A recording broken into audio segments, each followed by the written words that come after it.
Esta es una producción de Grupo Fórmula. Encuentra más contenido como este en radioformula.mx. Fórmula Noticias, fin de semana, con Jaime Núñez. Ya estamos de vuelta a las 8 de la mañana con 23 minutos. Es el tiempo del centro del país. Gracias por estar con nosotros aquí en Grupo Fórmula. Recuerde que estamos 103.3 de FM, 970 de AM. Simultáneamente estamos por todas las plataformas de Telefórmula, llegando a nivel nacional y en www.radioformula.mx. Vamos a platicar de lo que está sucediendo. Sí, ha sido una maravilla lo que ha ocurrido en torno a las vacunas, pero no todo se debe de quedar en esta situación de las vacunas contra COVID-19. ¿Qué está pasando con los tratamientos? ¿Qué no ha hecho México en este entorno? ¿Y qué se ha hecho el mundo? Vamos a platicar del tema. Está en contacto con nosotros Fernando Fon. Él es director de Asuntos Médicos y Regulatorios de la MIF. La MIF es la Asociación Mexicana de Industrias de Innovación Farmacéutica. Fernando, te saludo y te doy la bienvenida. ¡Qué gusto! ¿Cómo te va? Buenos días. Muchas gracias, Jaime. Muy buenos días. Encantado de estar contigo en tu programa y con tu auditorio. A ver, Fernando, sabemos que eres un apasionado de la ciencia y de todo lo que sucede alrededor de esta pandemia. Una pandemia que había sido anunciada, no sabíamos cuándo iba a llegar, pero iba a llegar una circunstancia como la cual se está presentando en el mundo. Y hay que destacar y rescatar lo que ha sucedido en torno a las vacunas. Fernando, ¿qué hay que destacar de eso? La tecnología, la velocidad, cómo los gobiernos y los laboratorios, en este caso la industria farmacéutica, se pusieron de acuerdo, compartieron el conocimiento. ¿Qué hay que destacar en eso?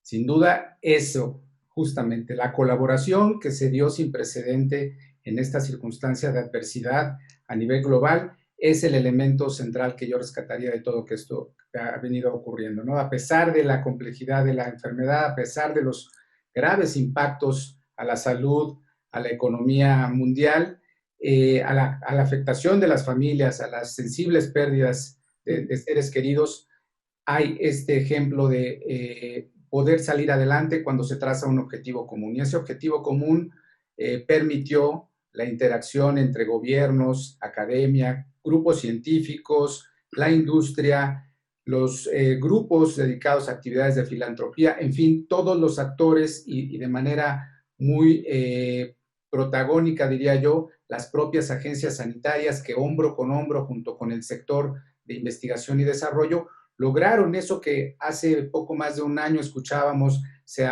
antojaba imposible reducir el tiempo de investigación y desarrollo que toma tradicionalmente para un medicamento, incluyendo las vacunas, que es de 13 a 15 años, transformado a 18 a 24 meses. Era la primera apuesta que se había hecho, ese primer compromiso interdisciplinario que se dio para combatir esta terrible enfermedad. Bueno, pues se logró en un tiempo récord, ¿no? Se superó incluso ese escenario de 18 a 24 meses y en prácticamente un año se dieron estas primeras autorizaciones en el concepto de autorización de emergencia, que vale la pena aclarar en qué consisten estos procedimientos de autorización de emergencia, las primeras vacunas. 11 de ellas ya a nivel mundial, 5 de estas 11 ya autorizadas, así reconocidas por nuestra agencia regulatoria, la COFEPRIS. Es muy importante mencionar que en este proceso acortado en tiempo no se sacrificó en ningún momento 3 principios fundamentales que tienen que ver con la investigación y desarrollo de cualquier alternativa terapéutica: la seguridad, la eficacia y la calidad. Es decir, estas vacunas que están siendo autorizadas a nivel internacional y también por nuestra agencia sanitaria mexicana, cumplen con esas 3 características de seguridad, eficacia y calidad. Y esto es gracias a justamente esa participación activa de todos los actores sumados de los mexicanos. Entonces, muy importante compartir que aun cuando se venció esta barrera de tiempo, ¿no? en el proceso de desarrollo, se logra de manera exitosa sin sacrificar todo el rigor metodológico. Todo esto está siendo del dominio público prácticamente en tiempo real, ¿no? Tan pronto un sometimiento nuevo se presenta en las distintas agencias internacionales, bueno, es del conocimiento de todos y podemos dar ese seguimiento. Es muy importante y realmente ha sido una transformación del modelo como lo veníamos conociendo de investigación y desarrollo y que seguramente de aquí en adelante nos permitirá ver no solamente tratamientos para vencer a la enfermedad COVID-19, sino también en un siguiente escenario, en otros momentos en el devenir de la humanidad y seguramente, lamentablemente, en otros escenarios de crisis que potencialmente se pudieran presentar. De pandemias similares, como lo ha dicho la ciencia y los propios especialistas. Estamos platicando con Fernando Fon, él es el director de Asuntos Médicos y Regulatorios de la AMIF, de la Asociación Mexicana de Industrias y de Innovación Farmacéutica. Es la parte luminosa que ocurre en toda esta situación de las vacunas. ¿Qué pasa con los tratamientos, Fernando, y qué pasa con los tratamientos en la República Mexicana? ¿Qué no estamos haciendo? Porque vemos que en otros países el Remdesivir y otros tantos tratamientos están siendo, uno, autorizados y dos, estudiados. ¿Qué está pasando aquí con nuestra autoridad regulatoria y con lo que ustedes están haciendo desde el sector privado y de la investigación y la innovación? Muchas gracias y excelente pregunta porque me va a permitir platicar que efectivamente dentro de las alternativas están las vacunas, que por mucho es quizá la intervención en salud que más beneficio ha aportado a la humanidad. Pero también está la parte del desarrollo de los medicamentos y en ese sentido, a nivel global están corriéndose poco más de 3,000 estudios relacionados con distintas alternativas terapéuticas. Recordemos que incluso hay estudios sobre medicamentos que ya conocíamos para otras indicaciones y que ahora se está estudiando su potencial beneficio contra la enfermedad COVID-19. Y nuevos medicamentos que se están desarrollando específicamente para combatir esta enfermedad. Y es un proceso natural. La respuesta de nuestra agencia sanitaria en ese sentido, de manera armonizada, digamos, en el momento que se declara en México la situación de la pandemia, que es por ahí del primer caso, a finales de febrero del año pasado, y luego todo este proceso que fue encabezado por la Secretaría de Salud y el Consejo de Salubridad General, donde se emiten estas circunstancias que declaran formalmente la contingencia para nuestro país.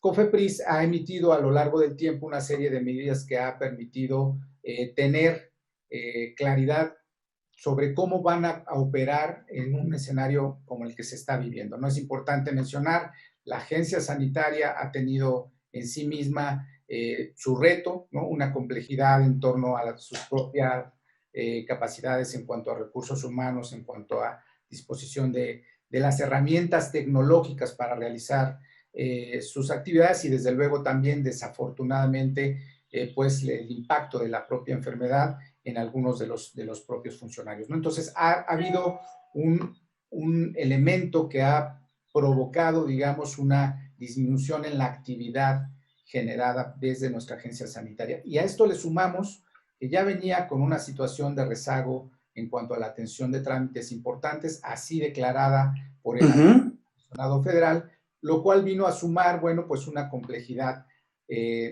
administrativa para poder manejar todo ese volumen de solicitudes, de trámites relacionados no solamente con el tema COVID, porque también es muy importante lo que mencionas, las enfermedades no entienden de pandemias, ¿no?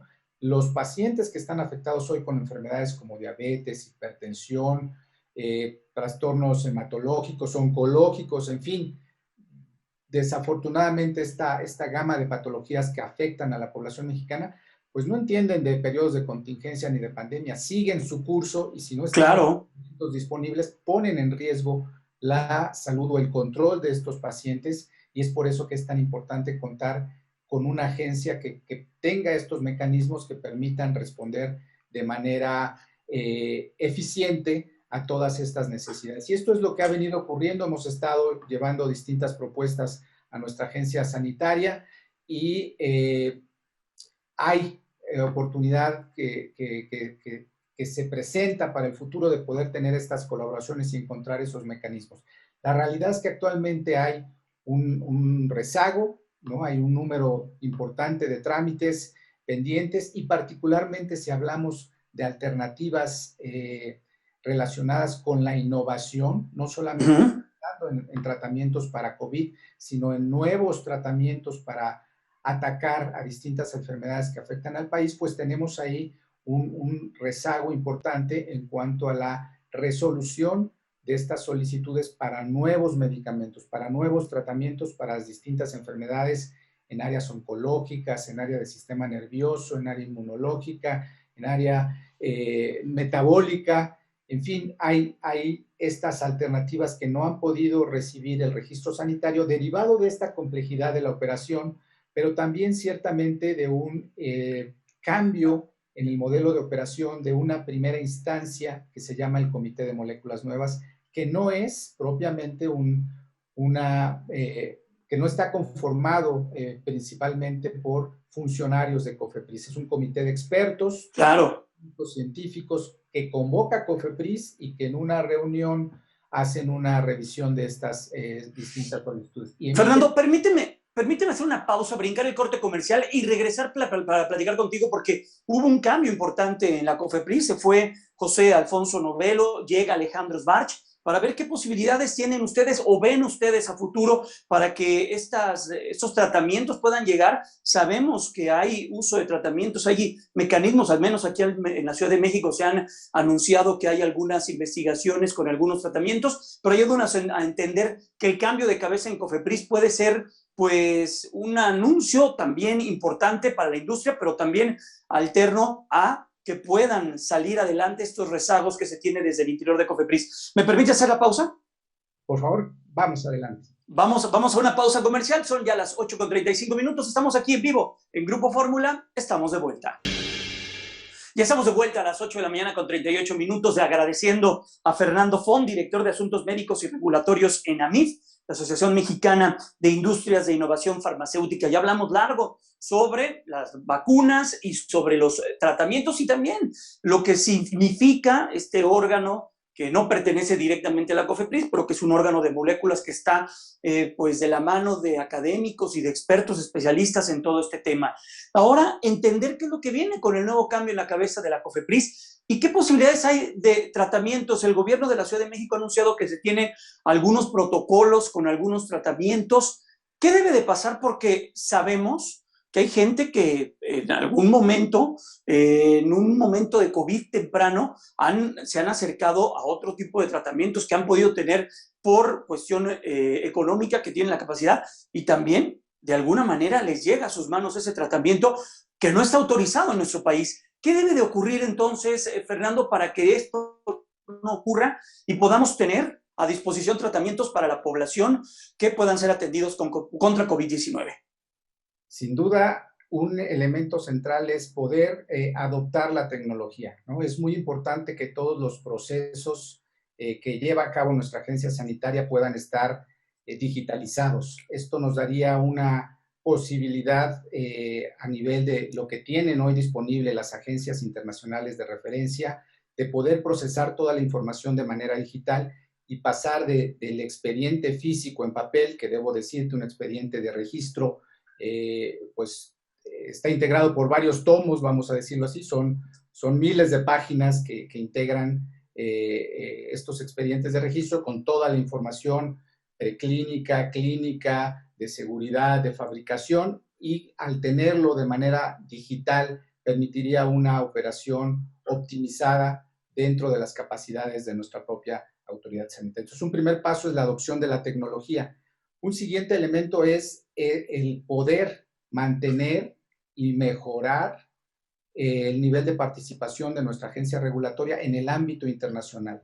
COFEPRIS cuenta con reconocimiento de la Organización Mundial de la Salud y la Organización Panamericana de la Salud y forma parte de distintos grupos de agencias sanitarias a nivel internacional. Esto es muy importante porque de ahí se pueden establecer estos convenios de colaboración, estos mecanismos de entendimiento mutuo e incluso estas actividades que promueve la Organización Mundial de la Salud, que conocemos con el término de reliance, es el término en inglés, pero que hemos entendido en el idioma español como este mecanismo que permite a las agencias regulatorias, en este caso a la COFEPRIS, a aprovechar las decisiones regulatorias tomadas por agencias de referencia para su propia toma de decisión, sin que esto signifique pérdida de autonomía o pérdida de facultades, simple y sencillamente evitar duplicidades. Al tomar estos elementos, nuestra agencia regulatoria y bajo el nuevo liderazgo del doctor Alejandro Schwartz, seguramente podremos ver estos procesos transformados y desde luego el resultado que esperaríamos tener es que en lugar de tener ahora por lo menos 25 moléculas pendientes de la opinión del Comité de Moléculas Nuevas, pudiéramos no tener opiniones pendientes y transformar esas opiniones pendientes en registros sanitarios, desde luego cumpliendo los estándares y requisitos de nuestra agencia sanitaria, pero también descansado en que de estos 25 que tenemos identificados ahorita, 24 ya fueron aprobados por agencias regulatorias que ya reconoce COFEPRIS, la FDA, la agencia europea, la agencia en Canadá, la agencia en Suiza, la agencia en Australia. Estas agencias de alta vigilancia sanitaria, como se les conoce, ya emitieron sus correspondientes autorizaciones sanitarias para estas 24 moléculas de las 25 que hemos identificado dentro de los afiliados de AMIF, que están a la espera de esa opinión del Comité de Moléculas Nuevas para poder continuar con su trámite de... Oye, Fernando, y una vez que suceda esto, ¿es tan rápido como las vacunas? Porque hemos visto que la autoridad autoriza y de inmediato las vacunas llegan y se comienzan a aplicar. ¿Es tan rápido el proceso que una vez que el comité dé banda blanca o banderazo a estas moléculas, se comenzarían a poder utilizar estos tratamientos o tendría que pasar otro tramo más? Otro periodo de tiempo. El paso del Comité de Moléculas Nuevas es el paso previo a la solicitud formal de registro. Es un evento donde el grupo de científicos emite una opinión y esa opinión se integra al expediente de registro y el expediente de registro con la empresa va a COFEPRIS y lo presenta. Y ahí corre un tiempo que sí se puede acortar porque al tomar en cuenta estas agencias sanitarias de referencia, existen los acuerdos de equivalencia ya publicados por nuestra propia autoridad sanitaria donde les podría emitir estos registros sanitarios en tiempos reducidos a los plazos legales estimados. Podríamos ver registros sanitarios en periodos de 60 días hábiles, por ejemplo, por poner un ejemplo.